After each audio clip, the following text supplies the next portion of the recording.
नमस्कार, AP talk टाइममा स्वागत छ। म निराजन भण्डारी।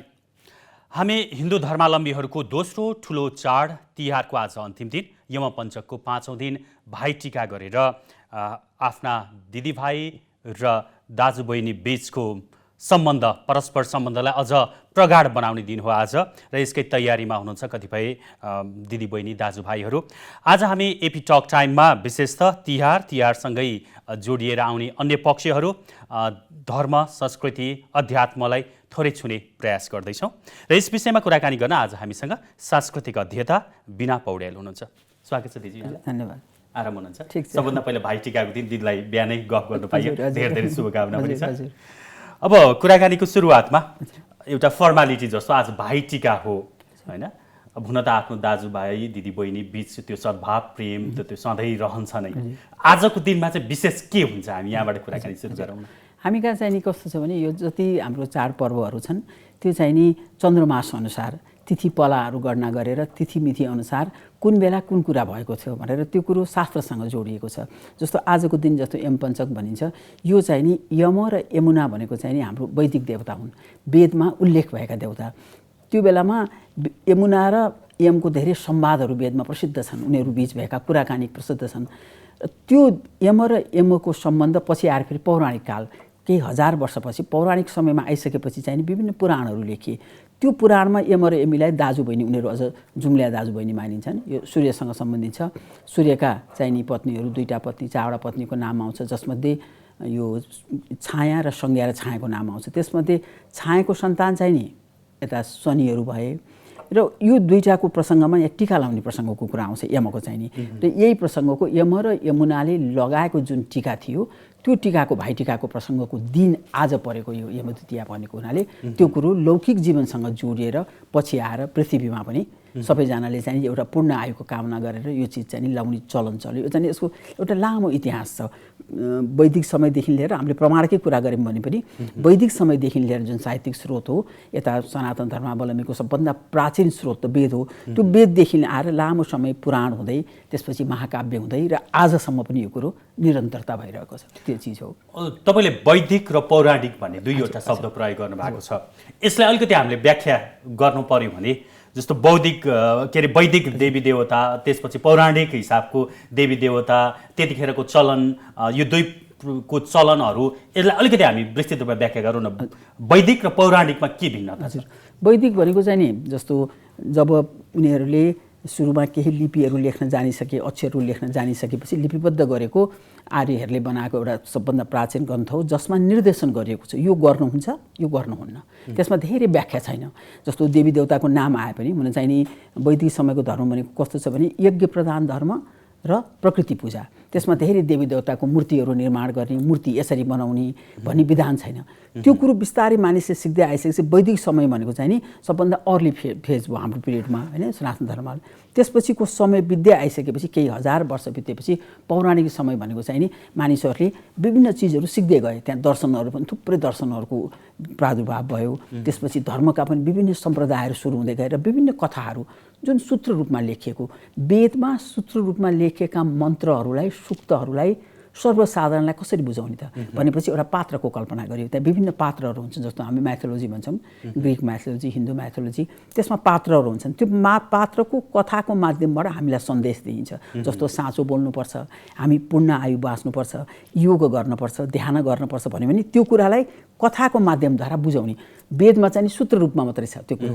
त्यसले गर्दा सरल, सर्वसाधारण मानिसलाई बुझ्नको लागि सरलताको हिसाब। र देवी देवता पनि केही देवी देवता वैदिक समयमा जुन थिए त्यही देवताले कन्टिन्युटी पाइरहेका छन्, आजसम्म पनि पूजा पाइरहेका छन्। धेरै देवी देवताहरू जसको वेदमा उल्लेख छ ती देवताहरू बिस्तारै लोप हुँदै गए र अरू नयाँ देवताहरू प्रादुर्भाव हुँदै गए। तर यम र यमुनाको प्रसङ्गमा चाहिँ नि वेदमा पनि उनीहरूको सूक्त छ। वेदमा कस्तोसम्म सूक्त छ भने यम र त्यो बेलामा समाज बल्ल एउटा पारिवारिक सङ्गठनमा बस्न थालेको, एउटा परिवारको कल्पना भएको, एउटा बाबु एउटा आमा, उसको एउटा परिवार, निश्चित परिवारको कल्पना हुन थालेको समय रहेछ त्यो सुरुवातको समय। त्यसकारण त्यहाँ कस्तो सूक्त आउँछ भने यमको संवाद भनेको असाध्यै प्रसिद्ध सूक्त छ वेदमा। त्यसमा चाहिँ नि यमीले दाजुलाई उमेर भइसकेपछि एउटा प्रस्ताव कस्तो राख्छन् भनेदेखि पत्नीले पतिलाई राख्ने प्रस्ताव राखेपछि यमराजले के भन्छन् भने यो हिजोको कुरा थियो, अब समाज अहिले हामीले अर्को नियमहरू बसिसक्यो। तिमीले मेरो यो परिवारभन्दा बाहिरको केटा खोज्नुपर्छ तिम्रो विवाहको लागि, मैले विवाहको लागि मेरो परिवारभन्दा बाहिरको केटी खोज्नुपर्छ। अब दाजु बहिनीमा विवाह हुने चलन छैन भनेर त्यहाँ भनेपछि त्यो चलन त रहेछ पहिला भन्ने कुरो थाहा भयो। र त्यही कुरोलाई कन्टिन्युटी दिन एउटा परिवारमा एउटै सदनमा माया त माया भयो, तर एउटा माया विश्वास आस्थाको जुन छ नि दाजु बहिनी बिचको त्यो कुरोलाई निरन्तरता दिन र एउटै परिवारमा सुरक्षित रूपले बस्न कसरी सकिन्छ त भनेर एउटा सिकाउने पर्वको रूपमा सुरु भएको यो तिहार। त्यसले गर्दा वैदिक समय र पौराणिक समय भनेको एउटा समय कालखण्डको हिसाबले वैदिक समयसम्म सुरुको अवस्था भयो, त्यसपछि बस्दै आएपछि 2003। तपाईँले भन्नुभयो जस्तो वैदिक कालदेखि नै कतिपय देवदेवताहरूलाई हामीले पूजा गरिरहेका छौँ अनवरत रूपमा होइन, उहाँहरूलाई उत्तिकै महत्त्वका साथ। कतिपय देवताहरू बिस्तारै बिस्तारै लोप जस्तो भयो पनि तपाईँले भन्नुभएको छ, र पौराणिक भइसकेपछि कतिपय देवताहरू थपिएका छन्। अब जस्तो यसलाई विस्तृत रूपमा सानो अंशमा धेरै अध्ययन गर्ने हो भने दिजुहरूलाई त यो खासै भएन, तर सर्वसाधारण मान्छेलाई त देउता पनि नयाँ आउने अथवा देउता पनि लोप हुने हुन्छ र भन्ने प्रकारको त्यो हुनसक्छ होइन, यसलाई कसरी हेर्ने? यो कस्तो हुँदो रहेछ भनेदेखि कसैको महत्त्व बढ्ने होइन, कुनै कुरा कुनै समयमा कुनै देउताको एकदम महत्त्व बढ्ने, कुनै चाहिँ लोप भएर जाने। जस्तो हिजो भर्खर हामी लक्ष्मी पूजा मनायौँ एउटा उदाहरण, अहिले हामी प्रायः लक्ष्मीलाई मात्रै पूजा गरिराखेका हुन्छौँ होइन। अधिकांश हामीलाई कुबेर पनि धन सम्पत्तिका देउता हुन्, धन सम्पत्तिका मालिकको रक्षक हुन्, कुबेर पनि लाई पनि यसरी पूजा गरिन्थ्यो भनेर सम्झिनु पर्ने हुन्छ।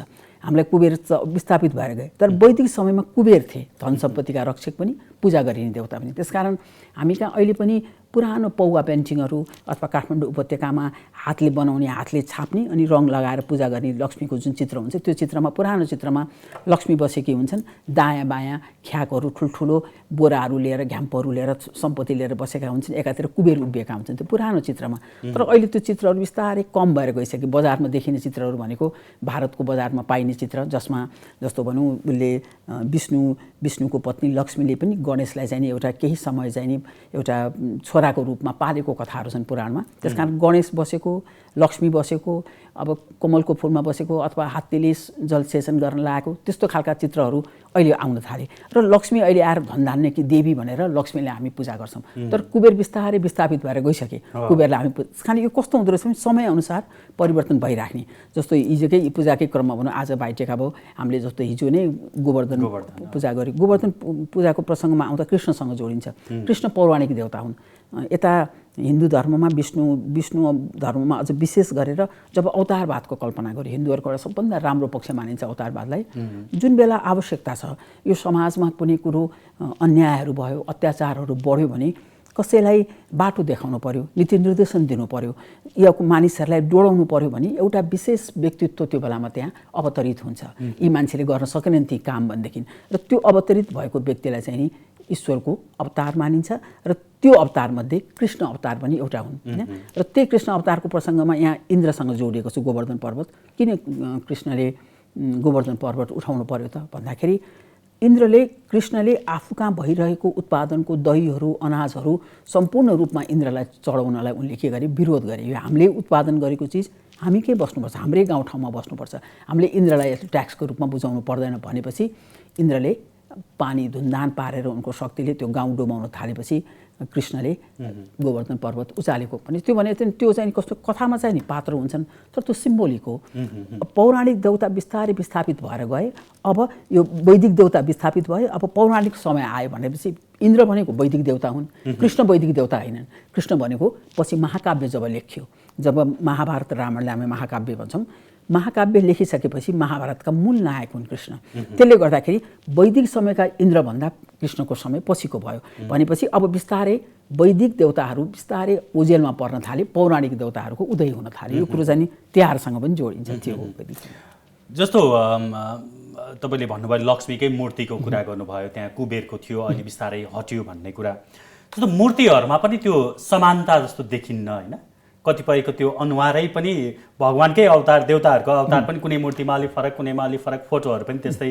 इन्डियामा त्यही प्रकारले जस्तो अब हामीले काली लक्ष्मीकै फोटोहरू हेऱ्यौँ भने पनि अलि अर्कै हुन्छ, हामी नेपालीहरूले अर्कै प्रकारको हुन्छौँ। खास यो चाहिँ के त्यो एउटा यस्तो हुनुहुन्थ्यो भन्ने त्यो एउटा भावले बनाइएको चिज हो कि त्यतिखेर फोटो खिचेर ठ्याक्कै अहिलेको जस्तो त राखिएको पक्कै थिएन होला होइन?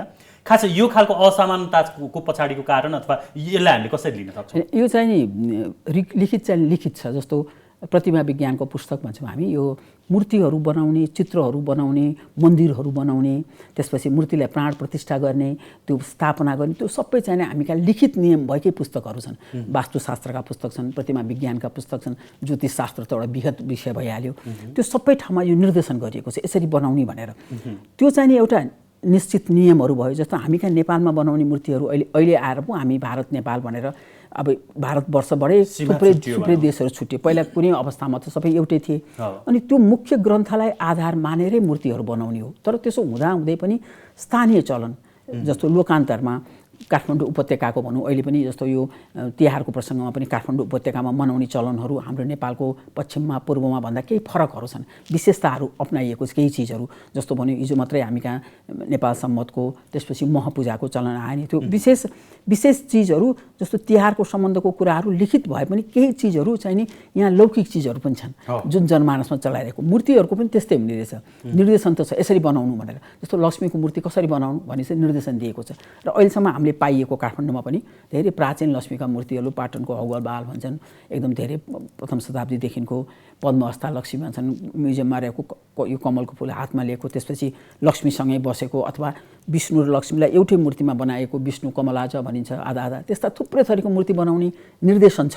त्यो निर्देशन अनुसार बनाएका हुन्छन्। तर त्यसो हुँदाहुँदै पनि उताको प्रभाव र फेरि यहाँको बेग्लै प्रभाव छ। किन हामी कहाँ जस्तो अहिले मैले भनेको जस्तै चित्रमा भनौँ न, चित्र हेऱ्यौँ भने अहिले पनि भक्तपुरमा, पाटनमा केही यस्ता महिलाहरू पुरुषहरू हुनुहुन्छ जसले हाते ब्लकले बनाएर हातले नै रङ लगाएर लक्ष्मीको चित्र बनाउनुहुन्छ। त्यो चित्र एउटा विशिष्ट हाम्रो त्यसमा मौलिकता देखिन्छ। हाम्रो यहीँ के जरो किलो भनौँ न यहाँकै भएको। तर भारतमा चाहिँ त्यो अलिकति त्यो स्थान किन ठुलो ठाउँ हुँदाखेरि भूगोल अनुसार पनि फरक पर्ने हुन्छन्। तर मूल कुरो, मूल ग्रन्थ भनेको चाहिँ फेरि एउटै हो।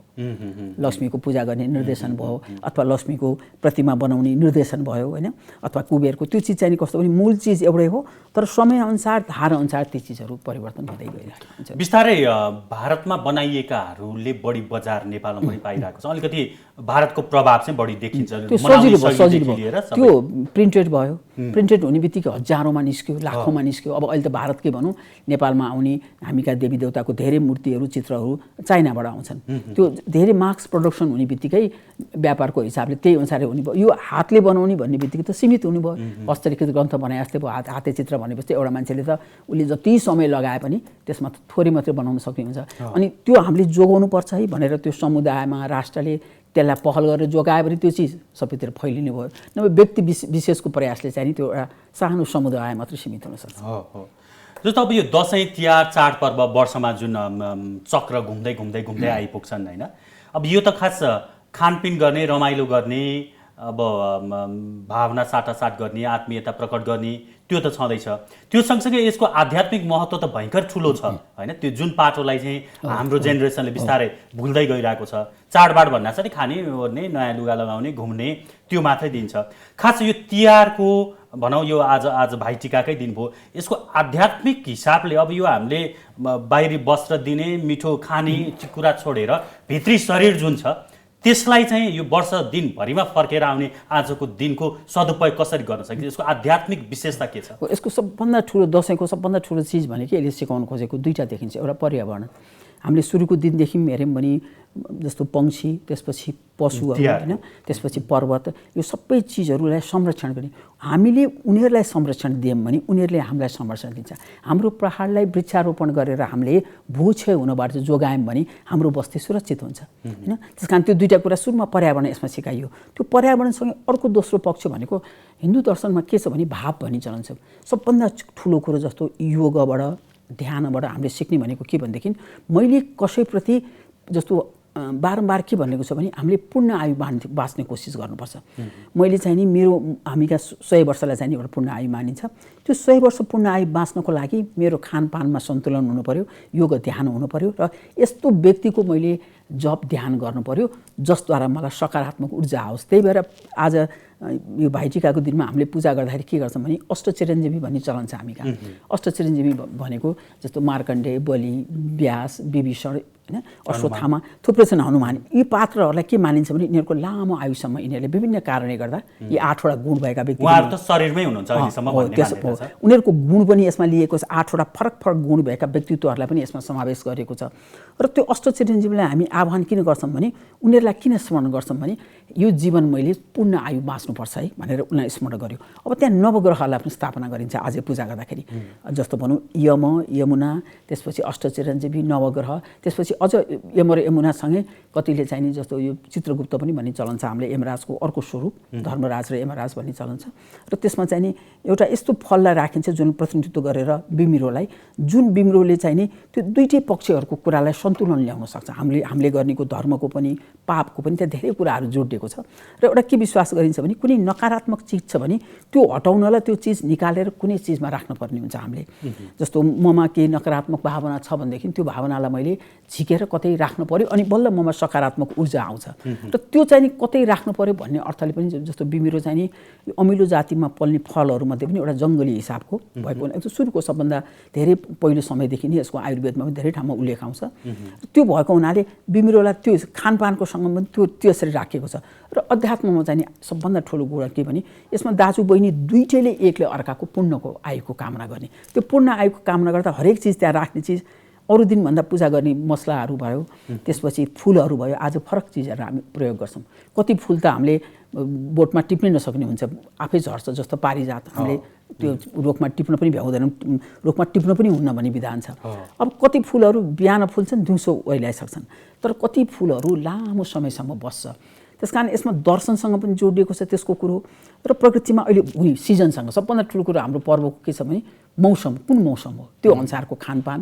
त्यो अनुसारको चिजको प्रयोग अब आज सबै मौसमी फलहरू मौसमी फुलहरू प्रयोग गरिन्छ र त्यसलाई दर्शनसँग पनि जोडेर एउटा पूर्ण आयुको कामना गर्ने र यो टीका लाउँदा पनि किन यसरी हामी जस्तो हामीले सामान्यतः हेर्दाखेरि अहिले त हामीले डेकोरेसनको हिसाबले दुईटा आँखीको बिचमा टीका लगाएको जस्तो लाग्छ नि तर यो भाइटिकाको टीका अरू टीका पनि यो डेकोरेसनलाई यहाँ लगाएको होइन राम्रो मात्रै हुने भए त सायद गालाको दुईतिर पनि लाउँथे होला तर त्यो होइन यसको एउटा अर्कै महत्त्वसँग योगसँग पनि जोडिएको छ र हाम्रो तेस्रो आँखा भन्छन् तेस्रो आँखा सधैँ उजागर गर्ने कोसिस गर्ने दुईटा आँखा त देखिराखेका छौँ तर हामीले बिर्सिराखेका हुन्छौँ नि त म भित्र मैले आफूलाई बुझेर एउटा यो आत्मालाई र ब्रह्माण्डलाई बुझ्ने कोसिस गर्नलाई तेस्रो आँखा प्रयोग गर्नुपर्छ खोल्ने कोसिस गर्नुपर्छ भन्ने हो अनि यो राखेपछि मलाई रिमाइन्डर जस्तो अहिले मोबाइलमा रिमाइन्डर आएको जस्तै यो चाहिँ नि यसले मेरो त तेस्रो आँखा मैले खोल्नु प्रयत्न गर्नुपर्छ है मैले अध्ययन गर्नु पर्यो मनन गर्नु पर्यो त्यो कुरो धारण गर्नु पर्यो अनि लागू गर्नु पर्यो भनेर त्यो तेस्रो आँखाकै प्रतीकको रूपमा टीका लाउने पनि यहाँ मुख्य यो ठाउँ बनाइकन यसलाई लामो धर्को जुन धर्सो तानिन्छ त्यसरी लाउने चलन पनि छ यसमा दार्शनिक पक्ष त थुप्रै छन् यसका धेरै चिजहरू यसमा प्रयोग गर्ने चिजदेखि लिएर पूजा गर्ने विधानदेखि लिएर अहिलेको तिथिमितिदेखि लिएर सबै कुरा यसमा जोडिएका छन् अब हाम्रो यो धर्मग्रन्थहरूले वैदिक कालदेखि हामीले मनाउँदै आइरहेका यी चाडपर्व रीतिरिवाजहरू जति पनि छन् अब यसलाई हामीले सही रूपमा प्रयोग गर्यो भने मात्रै त्यसले दिन्छ नि होइन फल जस्तो अब मानौँ न विधि विधान चाहिँ केही पनि पालना नगर्ने राम्रो लुगा लाउने टीका पनि त्यो मन लागेको हिसाबले लाउने राम्रो देखिन फोटो खिच्नको लागि चाहिँ डेकोरेसन गरेर त त्यसको फल त प्राप्त हुँदैन नि हो यसले सिकाउन खोजेको जहिले पनि त्यसको चुर हो यो चिज के हो त त्यस कारण हामीले सामान्य केही टेक्स्टहरू हेऱ्यौँ के गर्यौँ भने पनि त्यो कुरो बुझिने हुन्छ त्यसलाई प्रावधान अब अहिले चाहिँ नि कस्तो पनि सबै चाडपर्वमा आजको मात्रै कुरा होइन समग्र हामीले चाडपर्वको कुरा गऱ्यौँ भने के देखिन्छ भने मानिसले त्यसले दिन खोजेको लेसन भन्दा एउटा रमाइलो मनोरञ्जन खानपानलाई मात्रै समातेर अगाडि बढिरहेको छ अरू कुरो छोड्दै आइरहेको छ होइन यसको पछि हाम्रो पनि एउटा कस्तो पनि कमी कमजोरी युवा पुस्ताहरू धेरै मानिसहरू चाहिँ नि राम्रो चिज र सजिलो चिजप्रति बढी आकर्षित हुँदो रहेछन् त्यो पर्वमा पनि लागू हुन्छ त्यस कारण यसको पनि यो जस्तो अहिले आएर त कोभिड-19ले गर्दाखेरि हामीले यो अर्कै रूपमा मनाइराखेका छौँ भौतिक दूरी पनि गर्ने अहिले पनि धेरैले नमनाऊ सुरक्षित हुनु छ भनेदेखि यो पालि दसैँ नमनाऊ यो पालि तिहार नमनाऊ यो त हरेक वर्ष आउँछ होइन हामी आफू अहिले सुरक्षित हुनु पर्यो भन्ने कुरो सन्देश दिइराखेका छौँ मनाउनै पर्ने अवस्थामा पनि एउटा भौतिक दूरी कायम राख्ने त्यसले गर्दा सकेसम्म सुरक्षित भएर बस्ने भन्ने कुरो गरेका छन् यो सुरक्षाको कुरा नै सिकाउने हो तिहार सबभन्दा बढी सुरक्षित भएर कसरी सुरक्षित हुने र पूर्ण आयु बाँच्नको लागि त हरेक दिन सुरक्षित हुनु पर्यो, हरेक पल सुरक्षित हुनु पर्यो। त्यो कुरो नै सिकाउने। कारण त्यसको दार्शनिक पक्ष भनेकै एउटा चाहिँ नि पूर्ण आयुको कामना गर्ने, हरेकले हरेक, आफूलाई मात्रै नबसेर। फेरि हाम्रो दर्शन कस्तो छ भने सर्वे भवन्तु सुखिन भन्छ नि, म मात्रै होइन, म मात्रै पूर्ण आयु बाँच्ने होइन। यहाँ दिदीभाइले दुइटैले अहिले बिस्तारै कस्तो भयो नि, बिचमा दिदीबहिनीले मात्रै पूजा गर्ने, टिका लाउने, दाजु त्यो दुइटैलाई लाउने भयो। त्यहाँ पूजा गर्ने देवी देवतालाई पनि दुइटैले पूजा गर्ने हो। त्यहाँ पूजा गर्ने यमुना भए, अष्टचिरञ्जीवी सबैलाई त्यहाँ चाहिँ आह्वान गरेर दुइटैले पूजा गर्ने हो। दुइटैले पूजा गरेर दुइटैले एक अर्काको पूर्ण आयुको हामीका चाहिँ कस्तो जी कुरो पनि आफूले मात्रै गर्ने भन्ने छैन, अरूको लागि पनि कामना हो। र फेरि के भनिन्छ भने हाम्रो धर्म त कस्तो भनेदेखि यहाँ यज्ञ गरियो, यहाँ होम गरियो, अग्निलाई आह्वान गरियो भने त्यहाँ चढाएको चिज माथि देवताहरूले प्राप्त गर्छन् भने त्यसमा विश्वास गर्ने हाम्रो धर्म हो नि। त्यसकारण त्यो आत्मिक भाव एउटा जुन छ यो चाहिँ कस्तो भने एउटा परिवारमा सुरक्षित भएर अहिले यो कुरो एकदम रिलेभेन्ट छ। कसरी एउटा परिवारमा एउटी सानी बच्चीदेखि उसलाई कसरी सुरक्षित राख्न सकिन्छ भनेर सिकाउने पर्व पनि हो एउटा। तपाईँले पूर्ण आयुको कामना गर्नुभयो। अब आजको दिनको कुरा गर्ने हो भनेदेखि त्यो टिका लगाइरहँदा यमराज पनि त्यहाँ प्रवेश गर्न नसकुन् भनेर दिदी बहिनीले तेल घुमेर त्यहाँ चाहिँ त्यो गर्ने चलन पनि छ होइन। मतलब त्यति धेरै शक्ति छ त्यहाँ भन्ने त्यसले पुष्टि गर्छ। तर अहिलेको समयमा पूर्ण आयु 100 वर्ष भने त एकदमै अब कि हाम्रो सत्यमोहन जोशी जस्तो हुनु पर्यो होइन, 100 वर्ष बाँच्ने, कि भनेदेखि माधव घिमिरे हुनु पर्यो, नत्र अरूलाई धेरै गाह्रो पनि छ। यो पूर्ण आयु कसरी बाँच्न सकिन्छ? पूर्ण आयु बाँच्ने कला के हो? त्यही सिकाउने पर्वले यसले के भन्छ भने एउटा पहिलो चाहिँ नि सकारात्मक सोच, हाम्रो विचारै त्यस्तो आउनु पर्यो। सुरुमै म रोगी भएँ, म बाँच्न सक्दिनँ भनेर भित्र लिनु भएन होइन। अब कसैलाई दुर्भाग्यवश जन्मदै केही त्यस्ता रोगहरू हुनसक्छ, नभए हामीले जहिले पनि त्यो हिसाबले पहिला सकारात्मक सोच लिनु पर्यो। दोस्रो कुरो चाहिँ नि खानपान। यता सनातन धर्ममा खानपानमा असाध्यै बढी जोड दिएको छ। कस्तो खानुपर्छ?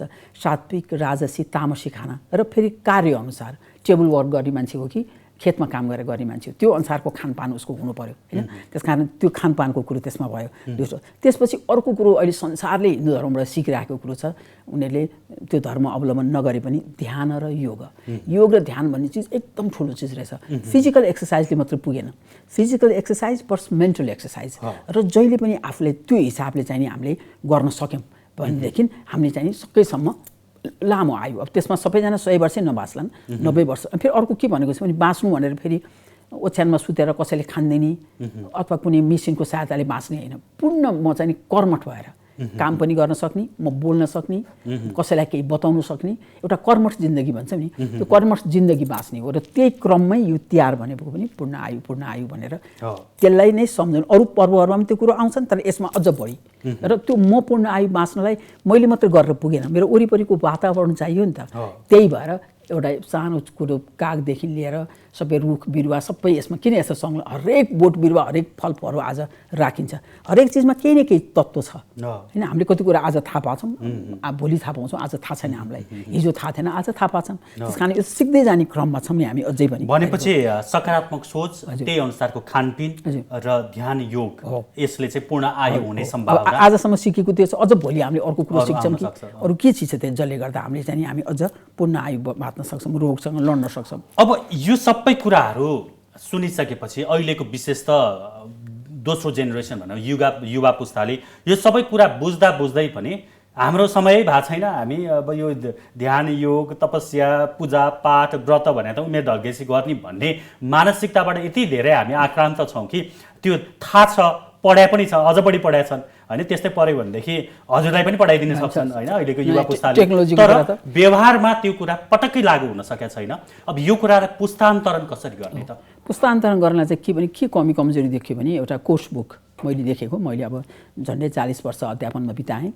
अब विभिन्न स्कुल लेभलदेखि युनिभर्सिटी लेभलसम्म कुनै चिज पनि कोर्समा राख्ने बित्तिकै त्यसले एकदम ठुलो प्रभाव पार्दो रहेछ। हामीले पनि अहिले छ, फाटाफुट्टो त छ, जस्तो हाम्रो चाडपर्वको बारेमा, त्यसपछि हाम्रो योग ध्यानको बारेमा, हाम्रो धर्महरूका विभिन्न धर्महरूको निचोडको बारेमा जसको स्तर हो त्यही स्तर अनुसारको बालकथाको रूपमा हुन्छ कि नाटकको रूपमा हुन्छ कि त्यो अलिकति पढ्ने बित्तिकै उनीहरूले पहिलो त्यो भयो। त्यसपछि घरमा पनि बाबुआमाले पनि आफ्नो जुन संस्कार हो, आफ्नो जुन धर्म हो, आफ्नो जुन लौकिक परम्परा हो त्यसको केही न केही कुरा गर्ने मात्रै होइन, बताउने। हामी किन बत्ती बाल्छौँ जन्मदिनमा, हामी किन बत्ती निभाउँदैनौँ, के कारण छ त कारण खोल्नु पर्यो नि नभए बच्चालाई फुक्दै रमाइलो छ उसले हामी त जहिले पनि अँध्यारोबाट उज्यालोतिर बच्चादेखि फुकेकै देखिरहेछ भिडियो अनि त्यो कुरा उसले बताइदिनु पर्यो उसले बताएपछि ओहो यसमा त यत्रो ठुलो दर्शन रहेछ मैले यो किन गर्न पर्यो त भने उसले सिक्छ कारण के भने एउटा घर हो पाठशाला त्यसपछि पाठशालै भयो त्यसपछि सरकारी तर्फबाट पनि बेला बेलामा यस्तो कुराहरू क्याम्पेन हुनुपर्छ र तपाईँहरू जस्तो यो जस्तो भनौँ पत्रकारिताको क्षेत्र त अहिले एकदम विस्तृत छ टेलिभिजन भए पनि छापा भए पनि उनीहरूले अहिले प्रयत्न अलिअलि गरिरहेका छन् पहिला त हामीले अन्तर्वार्ता भनेको त राजनीतिसँग सम्बन्धित मात्रै कुरा आउँथ्यो होइन हो त्यो माउनीति हो त्यसका कुरा धेरै आउनुपर्छ तर संस्कृति संस्कारले त्यसलाई आड दिएको छ है त्यो भएन भनेदेखि त्यसमा नैतिकता हुँदैन अहिले हामीले राजनीतिको कुरा गर्दा किन नैतिकता छैन भन्दाखेरि त्यहाँ संस्कृति र संस्कारका कुराहरूले टेवा दिन सकेनन् होइन त्यो कुरो संस्कृति संस्कार अध्यात्म त्यहाँ जब मिसिन्छ योग ध्यान त्यो राजनीति आफैमा शुद्ध भएर निस्किन्छ अनि त्यसपछि त्यो राजनीति भनेको माउनीति हो सबभन्दा अग्रनीति हो त्यसमा लागेका व्यक्तिहरू भनेको सबै पूजनीय छन् नाम लिँदा पनि मन प्रसन्न हुन्छ भन्न मलाई लाग्छ अहिले त्यसको ठिक उल्टो भइराखेको छ नि किनभने त्यो एकपक्षीय भएर गयो त्यसले गर्दा यो सिकाउने भनेको चाहिँ नि अध्ययन अध्यापनको माध्यमबाटै हो र फेरि चेतनशील हामीका के भन्छ भने हामी जहिले दुईवटा कुरा गर्छौँ बाटो देखाउने के कुरो बुझ्ने भनेको दुईवटा चिज रहेछ एउटा शिक्षा हो शिक्षाले बाटोहरू खोल्छन् सजिलो हुन्छ धेरै तर शिक्षित भएर पुग्दैन त्यसमा चेतना पनि सबभन्दा त्योभन्दा अझ माथि छ त्यो चाहिँ नि हामीले हरेकचोटि प्रयत्न गर्दै आजको भोलि नै हुँदैन तर प्रयत्न गर्दै जानुपर्छ त्यो भयो भने सफल बनिन्छ हुन्छ यहाँको समय र विचारको लागि म AP1 टेलिभिजनको तर्फबाट धेरै धेरै धन्यवाद दिन चाहन्छु हजुर धन्यवाद मलाई पनि आफ्नो कुरो भन्ने मौका दिनुभयो र आज भाइटिकाको अवसरमा सुरक्षित भएर भाइटिका लगाउँ सुरक्षित हौँ त्यसकारण यो पर्वलाई हामी सुरक्षित भए पनि हरेक वर्ष मनाउन पाउँछौँ भन्ने सन्देश दिँदै हस् धन्यवाद दर्शकवृन्द उहाँ हुनुहुन्थ्यो सांस्कृतिक अध्येता बिना पौडेल हामीले विशेष त यमपञ्चकको 5औं दिन भाइटिकाको अवसर पारेर केही धार्मिक केही आध्यात्मिक र केही सांस्कृतिक कुराकानी उहाँसँग गऱ्यौँ जाँदा जाँदै हाम्रा सम्पूर्ण दर्शक महानुभावहरूलाई भाइटिका त्यसै गरेर नेपाल सम्वत को नयाँ वर्ष र म पूजाको पनि एकपटक फेरि शुभकामना व्यक्त गर्दै AP टक टाइमबाट हामी सबै बिदा हुन्छौँ नमस्कार